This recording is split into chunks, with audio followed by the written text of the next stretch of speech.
Hello বন্ধুরা, সবাই কেমন আছো? আশা করি ভালো আছো। আমিও ভালো আছি। তো কিংশুক লাইফস্টাইলে আবার একটা নতুন ভিডিও নিয়ে চলে এলাম। তো দেখো, কড়া পিঠা বানানোর রেসিপি। তো তোমরা সবাই কেমন করো কমেন্টে জানাবে। আর আমি কিভাবে বানাচ্ছি দেখাও। প্রথমে চালকে ভিজিয়ে তাকে শিলে বেটে নিয়েছি।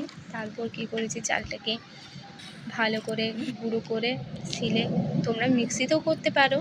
তো আমি শিলে বেটে তাতে নারকেল কুচি, বাদাম, তালের যে মাড়িটা রয়েছে সেইটা সব কিছু একসঙ্গে মিক্সড করে তারপর কী করলাম না, একটা বড় কড়াইতে কলা পাতার উপরে ওই মিক্সিংটা দিয়ে দিলাম।